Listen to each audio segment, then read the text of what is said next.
Hi everybody, my name's David, and this is All Things Sacred. So we're mostly done with the cards. We've done the first three suits, and we're on to the last suit. After that will be the Major Arcana. When I'm done with the Earth suit, I'll probably be about halfway done, even though there's only 22 Major Arcana and 56 other cards that I will have already finished. But the Major Arcana can sometimes be a lot more vast in their descriptions and their understanding and their experience and their reality. And for that reason, some cards may take a whole video, just a single card. But we're still on the Earth suit, so let's focus on that. I'm going to start by talking about the Ace of Discs as usual. We start with the Ace and go to the 10. We start with the divine projection of the creation out into its varying degrees of manifestation until we come to the 10, which is the fully realized element in the material universe. And then from that point, the individual should take this knowledge and reascend.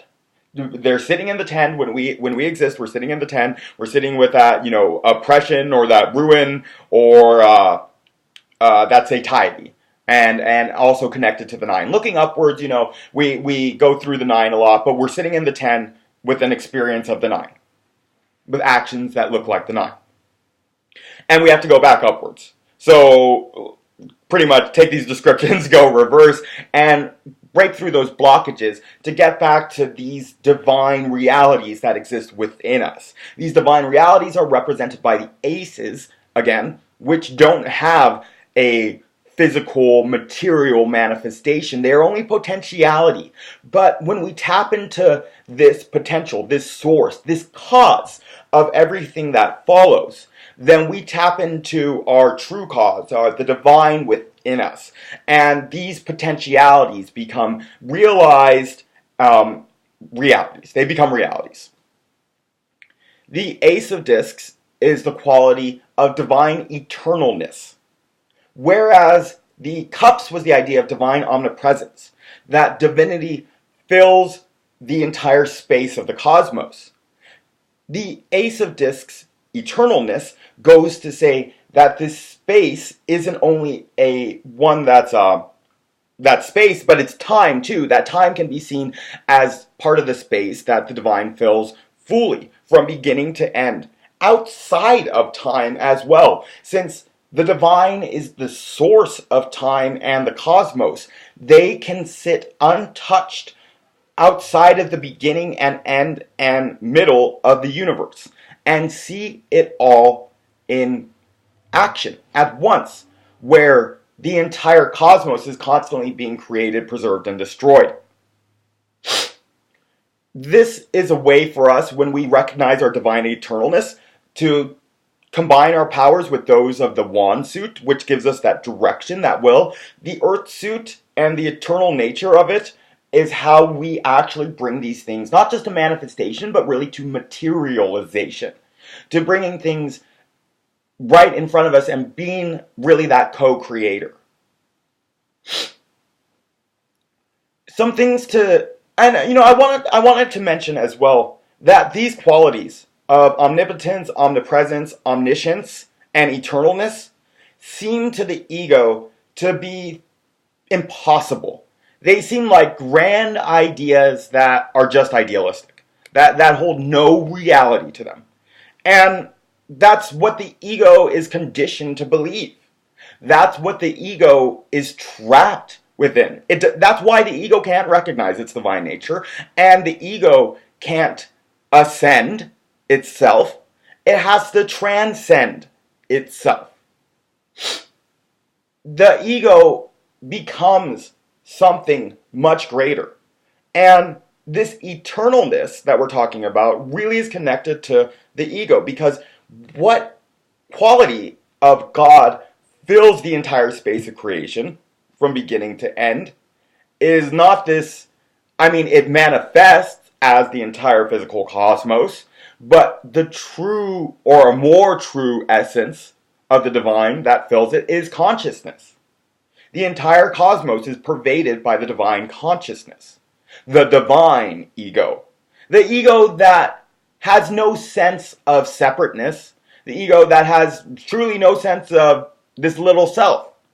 Of worries or concerns, but rather an ego that shares a recognition that it is all things, that sees beyond the duality of good and evil, that recognizes this is all just a play to teach us that we are the divine, and to reawaken.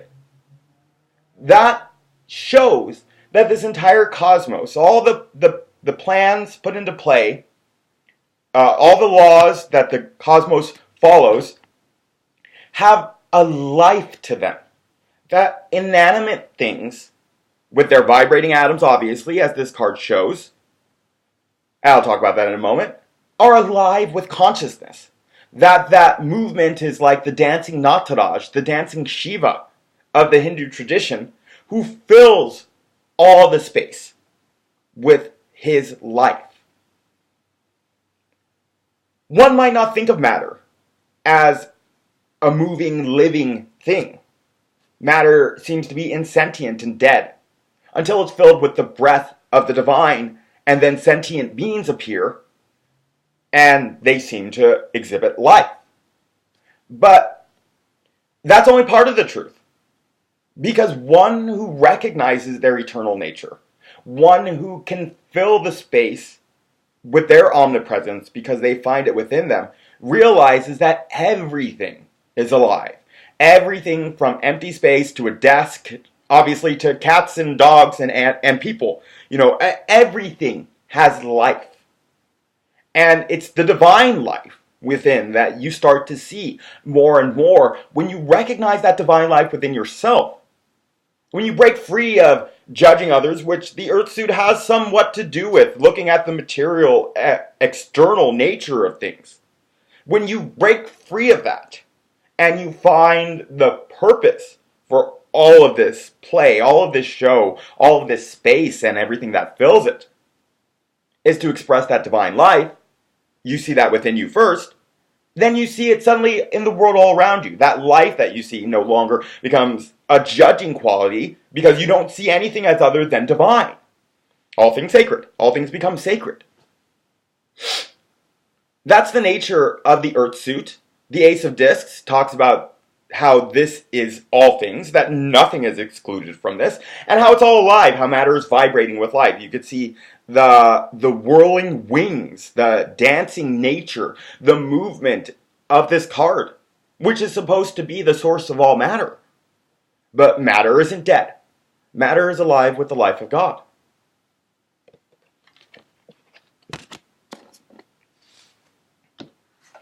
To continue on the idea that the creation isn't something insentient, that it isn't something without motion, is the change card. The first manifestation from the cause of the ace, produces into spirit movement. And this movement is never ending, as you can tell by the infinity sign that the Ouroboros here creates with its winding. This is like the cosmos.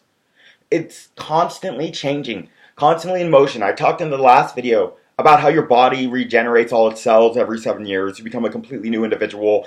Even the earth is moving through space, so all that area of empty spaces is being filled for a moment as the earth or whatever planets pass through. There is nothing that doesn't move within the cosmos. Everything changes. And change is the only constancy. This paradox appears. That change is the only constancy. Paradox is so important to the understanding of these realizations because the mind is trapped within these ideas of up, down, left, right, and it can't see big and small at the same time. But the spirit can sit in a place beyond reason, not below reason. It looks like it's below reason. I talked about this in the sword suit because below and above, the light spectrum are both invisible. And so below and above reason both seem to be dullness to the individual who doesn't recognize that there can be a beyond reason, beyond the mind, above the mind, transcending the mind. And this is an easy paradox to understand because we recognize that nothing is ever constant, even when we are sitting still in deep meditation all around us. things are moving. Things are changing. It's outside of our control. And there's no reason that it should be within our control. When someone does try to control this change, they're going against the flow of nature. They're going against the basis of their being. And they inhibit themselves from experiencing the fullness of life. This really isn't, at least personally, it wasn't a difficult card to comprehend, to understand that this lesson, that all things change, that everything is transitory.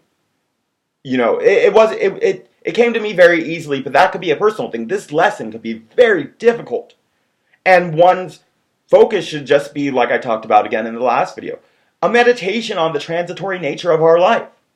The realization that, you can't take anything with you when you die, and you could die at any moment. All your goals and all your ambitions could be gone like a whiff of smoke. And so one should remember that when things change from, light to darkness, to embrace it as part of the divine back and forth, the divine play of good and evil. That is a part of our lives that we have within us, that this change is going on inside of us. And to not recognize the darkness, to not ignore the darkness, not saying to do that, but we could change to focus on recognizing what is light in our life, and to move back upwards towards the ace, to that source of it, so that we're not so attached to these changes, because we recognize that this material world, a greater lesson of this card, is that with existence, with creation, with joy will come pain. With happiness will come sorrow. With ease will come discomfort. That when one buys into one, they inherently get the other right alongside it. It's the doctrine of Maya. It's the nature of this creation. And so, don't strive so heartily after those pleasures. Don't seek so much of that transitory joy, that transitory happiness that will leave you with only misery, with only emptiness and sorrow. Because as you grab with one hand that joy, you're taking displeasure and pain with the other. Though you may not see it because it's outside of your view. You grab it willingly. And that leaves one unattached. It's important to remain unattached. It's important to not only have no attachments to our good things, but also have no aversions to the things that we find painful or displeasurable. Because when we remember that this is a key to the creation, that this is part of the divine plan, and that difficulty, pain will always be within the creation, and will always be part of anything that considers itself a created being within it. But even through pain, one need not suffer. One need not endure true sorrow, true lack because of it. That even when the dark times in our life appear, that these can be seen as part of the fulfillment, the fullness of who we are.